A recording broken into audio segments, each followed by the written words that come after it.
Hey, welcome back to the Ping Pong Flix Show. My name is Chris Wong. This is episode 431 of the Ping Pong Flix Show. Let's start with the Snyder Cut this time. We seem to be gaining a lot more support for the Snyder Cut as soon as Jason said something. I mean, it's been growing ever since we had the billboard, ever since we had the New York Comic Con, ever since we had all these revelations like Film Exiles saying that got Ray Porter is Dark Side and Desaad and stuff like that. And it's just been, increasing every day, it almost seems like, and even more so now because of Jason Momoa actively coming out and saying the public needs to see it, actively championing it, saying he's seen it, implying it's done, and it's been a crazy week. I mean, it's been a crazy week. It's wonderful. It's actually very wonderful. I'm cheering away every day. I'm checking my phone to see if any updates. I really think we are winning here, and I really think we can actually see this one day. But I think the pressure we just got to keep building that pressure, and it helps to have the support from either the cast and crew from Justice League or even outside support like Sam Liu, who's been doing a lot of he's a Chinese American animator, and he's directed Death of Superman, the recent animated movie Death of Superman. He's did The Killing Joke. He's done some, I think, the Harley Quinn one as well, that Suicide Squad one as well. So he does a lot of work, and not just DC but also Marvel as well. But he also, kind of like Jay Oliva, he has come out in support of the Snyder Cut, and he said this: I've always said I was interested in seeing the Snyder Cut. I liked how DC films felt different than the Marvel ones, which we all agree that we cannot just be like Marvel. We have to kind of change it up. We have to actually be different from Marvel. And I think maybe they're realizing it now that what DC can do that Marvel can't is just go rated R. Just go dark, or serious tone, not be afraid to go to take big risks, and I think that is a great thing for DC. And so Sam Liu seems to share that sentiment and has now supported the Snyder Cut, or he has been before. I just see it, finally see it now. But someone also kind of came out today. He posted this: Clay Staub, looking back at my time in Iceland on the real Justice League, it was epic and it could still be. Hashtag release a Snyder Cut. Hashtag Justice League at Zack Snyder, with a little photo right here. Now, who is Clay Staub? Well, apparently he's the second aerial unit director for Justice League, and is this something that he was kind of championing back then as well? We just kind of missed it. I noticed this is coming from Adam the Movie Jam at The Movie Jam. On December 13th, 2017, he found this post from Clay Straub, who's thanking Laura at Nofo Laura on that date. He says, "Thank you for staying through the credits of hashtag Justice League. All should know Zack Snyder had so much more to offer to his DC trilogy of films with Justice League, and maybe, fingers crossed, we'll see the true artist alchemist revealed someday." That someday has not happened in those 2 years, almost 2 years since he posted that, but he did show a picture of what he's worked on, that he is the second area unit director for this movie, and at that time, he was already hinting there was a Snyder Cut. He was already hinting that hopefully we'll get to see the true artist, Zack Snyder's true film, and we totally missed this. But thank you to Adam the Movie Jam. He brought it back up again, and also that Clay Staub actually came out today, possibly because of Fabian Wagner's, a clear post about hashtag release of Snyder, using the hashtag in support of the Snyder Cut movement, and this is a wonderful thing. But Screen Rant went and dug deeper. Stephen Colbert dug a little bit deeper and actually, I guess, connected with Clay here, and was able to get a little bit more from him. So the he said that talked about Iceland. So Staub confirmed directly to Screen Rant.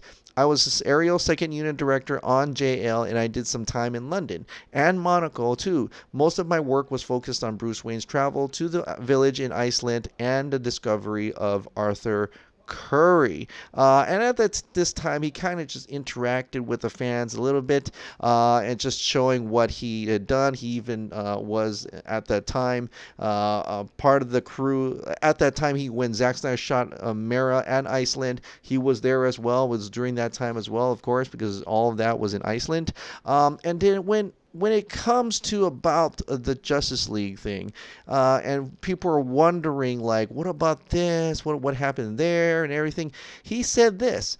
I'll leave that up to the original JL version to shed light on someday. It almost feels like he is very confident, or actually he just knows that the real Justice League movie will come out one day, and so we'll get to see that himself. And kind of saying that he won't spoil what he shot, but that you'll get to see it one day. It's almost kind of like what Junkie XL actually said himself, right? He said that it's all there, it's right there for you, and in a way saying that one day we'll also hear it as well. So I think that's a great optimistic line there, and I like that he said that instead of saying, well, since you're not going to see it, this is the shots I did. But it kind of just, he lingered on that, and I really like that, and I think that should make you also optimistic that we will see that one day, and we will see what he shot. But it's great to hear that these people are coming out now,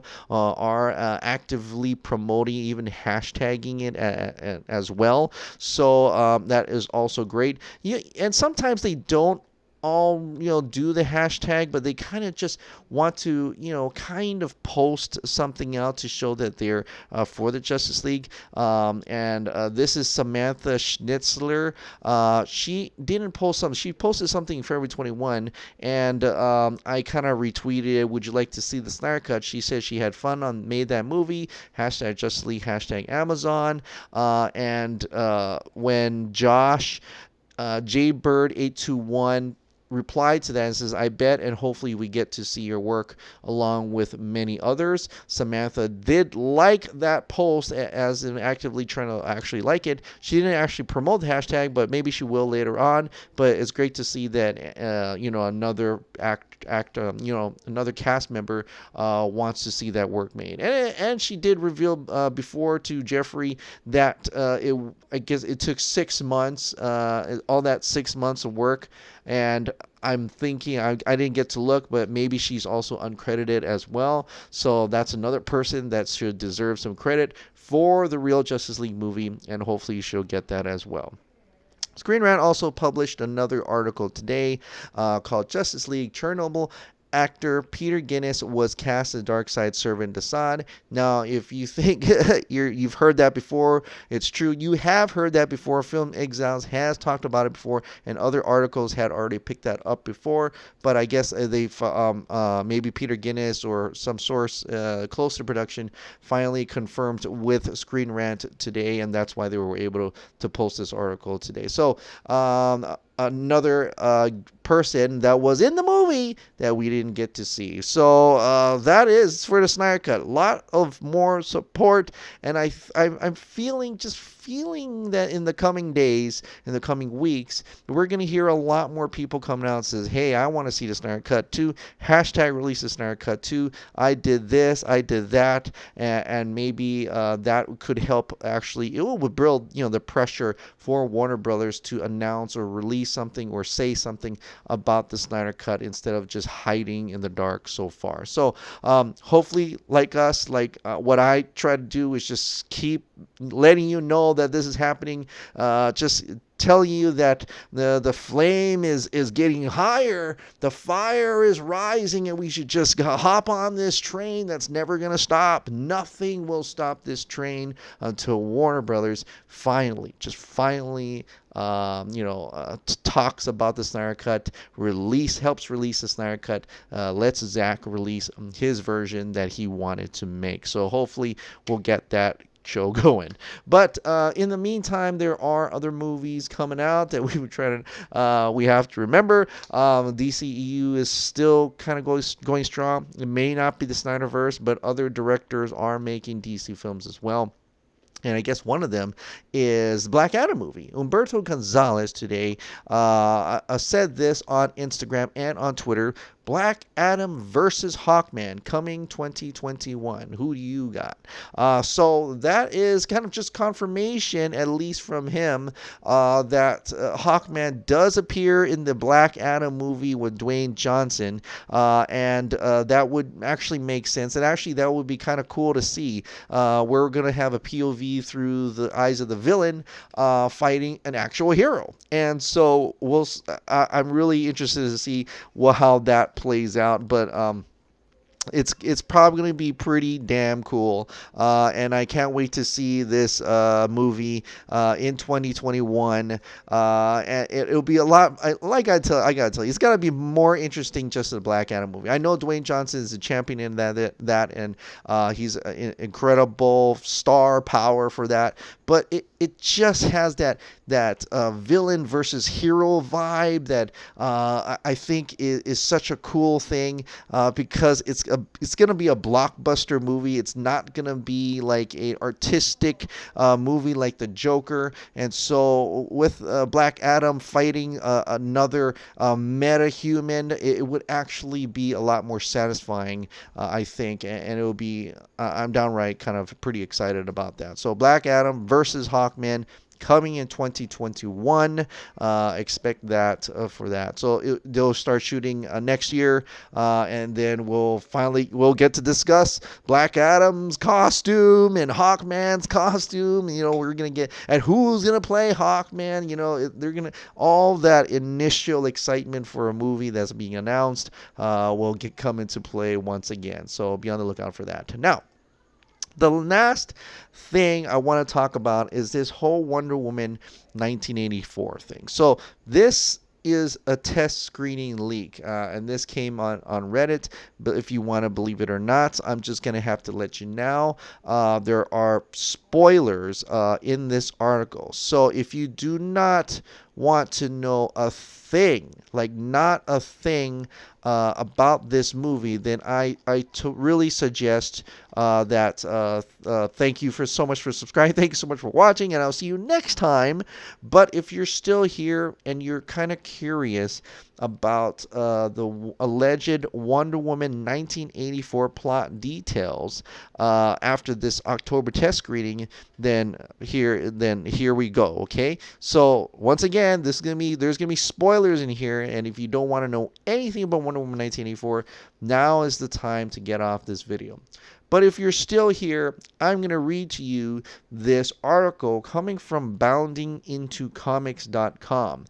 The title is Alleged Wonder Woman 1984 Plot Details Leak After October Test Screening, Calling a Disaster. Now we know about test screening. Now just before I get into this, I know we're waiting, but before I get into this, we've heard about test screenings from David F. Sandberg. He had this whole video about test screenings, how there's different versions of the same movie shown to different audiences to get their reaction on what if this story element works or if this thing works, and none of this will probably show up in the movie. So be aware of that, because there are some test screenings that are very good, and there are test screenings that are going to be mixed because they add these little details or story elements that don't work. But for this test screening that was apparently shown, only this one, not the other test screenings that may have different versions, different stories, this one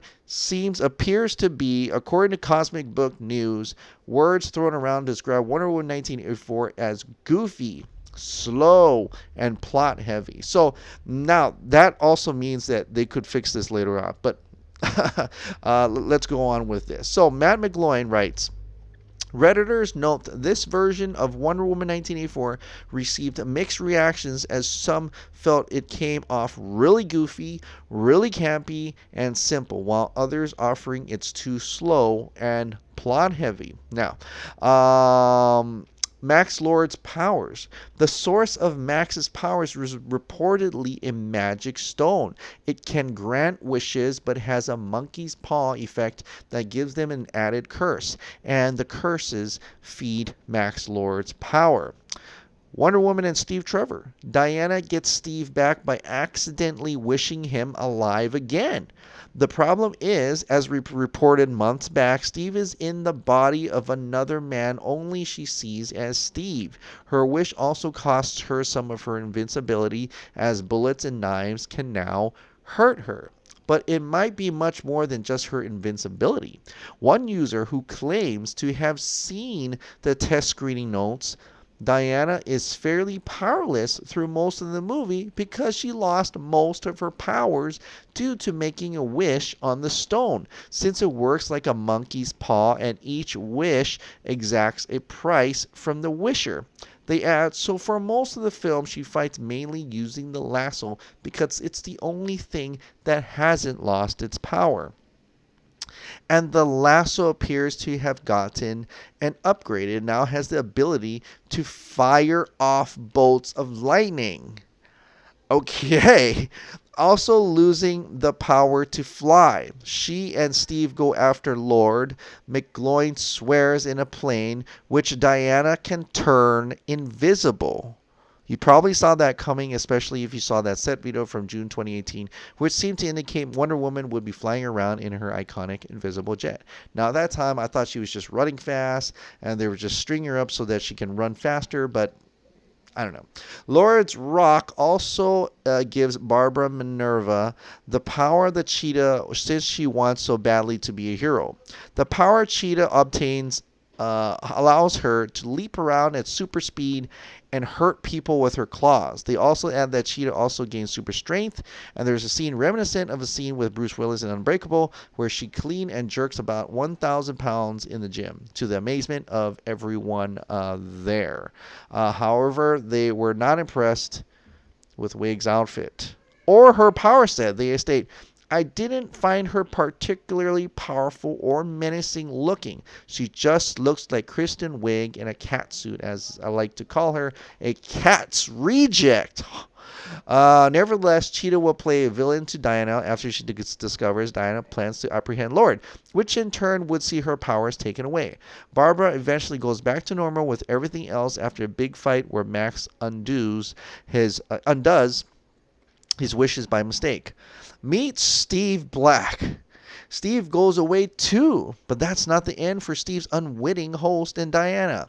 McGloin explains with an analogy to a Brad Pitt movie. But we're not done yet, as the flick apparently rips off of Meet Joe Black as the guy that Steve Trevor was possessing. He doesn't remember anything but strikes up a conversation with Diana, and she agrees to go out on a date with him. And he says, this sounds as ridiculous as Supergirl, starring Helen Slater, and that film came out in 1984. As ridiculous as these alleged plot leaks around, there might be some credibility to it, as the alleged Wonder Woman 1984 test screens leaks have been removed from its original post on Reddit with a message that reads, removed by Reddit in response to a copyright notice. So, let's go into this a bit. The trailer is coming out, all right? It premieres in Brazil this December, so we'll get to see if any of this could, actually, you won't show much, but I guess we'll kind of see if any of this is true. What do I think about this? It does seem goofy, but it actually reminds me of when she loses her power, and knowing full well that Patty Jenkins used the Richard Donner Superman as her kind of like her skeleton bone for the first Wonder Woman movie in a way, in a little bit, but I'm wondering if Wonder Woman losing her powers, it kind of reminds me of Superman 2, don't you think? Where Clark intentionally loses powers so he could be with Lois Lane, right, and walk away from his duties as Superman in order to come back. And so I guess you can sort of see it being like a rip-roaring cheer when she will get her powers back, right? Maybe. So for that, I think that's what is going on with that part of it. The whole Steve Trevor thing being in another body, I don't know. I guess that would explain why he doesn't know where he is, and maybe he's in someone else's body and stuff like that. But him being gone again makes sense. That would actually mean that he doesn't end up in Batman v Superman. And I know where you're going. I know you're like, well, how is this even connected to Batman v Superman at this point? Well, I'll get that in a second. But Magic Stone and things like that. They did say Magic was going to be involved with it. I'm kind of disappointed to hear that Cheetah will be in a cat suit. I thought it was going to be a CG take on it, but apparently she just has her powers and she puts on a suit to look like it. Now, we haven't seen the actual costume yet. We haven't actually seen Cheetah the character yet, just Barbara Minerva. So I'm really wondering how that's going to show up. And are they actually going to show her in the Wonder Woman 1984 trailer, which I hope we get to see a little bit about that. And it's great. It's better to see her in how it's supposed to be represented in the movie, in the trailer, rather than some behind the scenes shots. So hopefully, we'll see something about that. I get the analogy between Supergirl, because in Supergirl, if you don't know, she goes out with him and he doesn't remember anything. And yeah, I don't know if it's just Patty Jenkins just being very in nostalgia mode, and she wants to kind of just bring those two elements back for her own movie. I don't know. It could possibly be true. The whole lightning bolts with her lasso, that obviously doesn't make too much sense. I know that leaked IGN, and I talked about this, where they had the scene where she's fighting in, Washington and the White House, and she's actually, there's lightning bolts going at her, right? So she's using a lasso to deflect them. So maybe they got it wrong. Maybe it's deflecting lightning bolts, and her lasso is not producing lightning bolts. Or maybe she grabs it and then reflects it back, kind of like what she does in the first Wonder Woman movie, where the lightning goes into her bracers at the end, is that what you call it? And then she, repels it back, or she uses it to shoot back some lightning back at her brother. So it may be something to do with that, but hard to say. And it does make sense that she would wear armor then if she was kind of powerless, because she can't take bullets anymore. She would need actual armor to cover herself up so she don't get hurt. So that would make sense that she has armor. So I don't know. Now, you're wondering, I said that, how would this work? And I think it still could work, that because she was powerless, maybe people don't even think she's a superhero at this time. And that's why she is, totally out there. I know Gal Gadot had, publicly said that they're changing that whole, she's been away from mankind. So that could be the case as well, to a lot of our dismay. But I think it'll work. Like I said, we haven't watched this in the context of it. It maybe sounds weird and goofy on paper, but maybe when you're watching it, it'll be totally different. And like I said before, these are test screenings. Every test screening, apparently learning from David Sandberg's video about test screenings, it's going to be different. Each crowd, each audience are giving elements that are different from the final movie. It's just to see how the audience reacts to this little thing, or this little thing, or this thing. I don't know how drastic those changes and those versions really are, but we cannot just look at this and say that's going to be the movie, because maybe this is not the movie we're going to get. Maybe the movie that people are saying was awesome, one of the test screenings was, well, that was great. Maybe that's the movie that we're going to get, because the audience are reacting it better than this version, right? So we have to take this with huge grains of salt, but at the same time realize that the test screenings, each test screening movie is going to be different from one or the other. There's elements that are different from the other. But I don't know. What do you guys think about Wonder Woman 1984? Does this excite you? If you've got this far, let me know down in the comments below. I do read it. I may not respond to it, but maybe I'll do a like or something if it lets me, actually hit that heart button. Sometimes I hit it and then it disappears, and I don't know why. YouTube, fix your stuff. But anyway, all right, that's it. I hope you all have a wonderful weekend. I don't know if I'm going to do a video tomorrow. We'll see. It's been crazy this week, and I'm hoping more things happen tomorrow. So, all right, guys, well, that is it. Thank you so much for subscribing. Thank you so much for watching. I'll see you next time.